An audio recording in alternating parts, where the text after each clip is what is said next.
Hey there, Bob McIntosh, and today I want to talk about your client avatar as a business.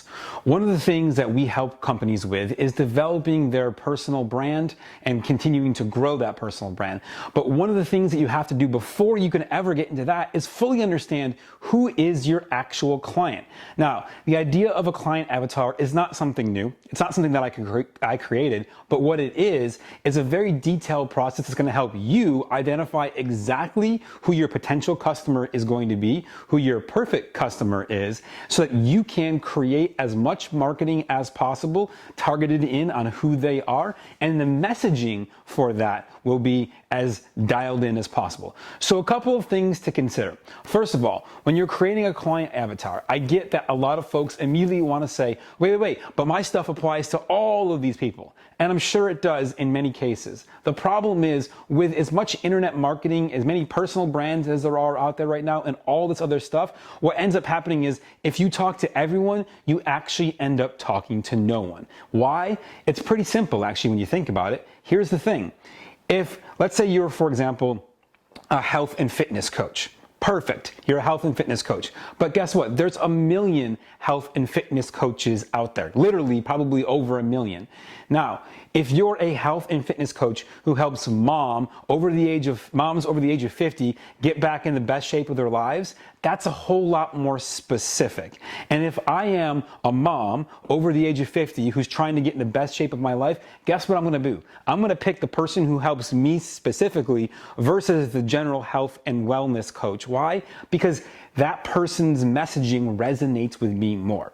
So when you're thinking about your client avatar, I want you to think about who specifically, and you're going to create, to start with, just one. Now, eventually we'll want to have between 3 and 5, depending on what you're doing, client avatars. But pick just one, and I want you to get super detailed. I want you to have literally a name for this person, and it can be a fictitious name. Here's Susie, the mom who lives in Pensacola, Florida, who's over 50, has 2 kids. One's 18, one's 16. She works a full-time job. She makes $150,000 a year currently. She's married. Her husband actually makes less than her, so she's kind of a type A go-getter person. She watches these shows. She reads these magazines. She goes and picks up these kind of books. Here's the book list that she follows. She listens to this kind of music. Get super detailed. Now, I want you to also think about things like, what objections is Susie going to have to your product or service? And I get that most people are like, well, price. Okay, price can be the easy one, but what other objections might there be? Maybe she doesn't have time. Maybe she's doesn't have the right equipment. Maybe she doesn't have the right gym near her, or maybe she doesn't like going to the gym. She'd prefer to work at home. I don't know. And guys, this is just an example, but I want you to ask yourself all of these questions when it comes to creating your own client avatar. I literally want you to have, when you're done with the exercise of doing client avatar, someone so detailed that you could picture them. In fact, if you want to actually go online and find a picture of that person, great. If you actually already have that client and you want to create someone, put their picture on there so that you're remembering it. And why this is so important is that from now on, once you have this super detailed avatar, and by the way, guys, I even recommend printing it out and putting it in your office.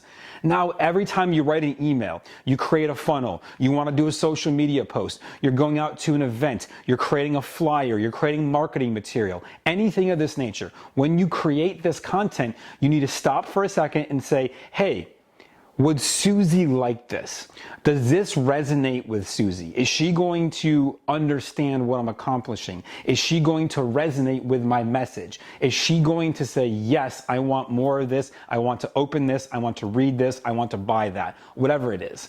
That's why the client avatar is one of the first steps, and it's really important for helping you understand who's in your business, why are they buying into your business, and if it's a personal brand, which means you are the business, then it's why they're buying into you.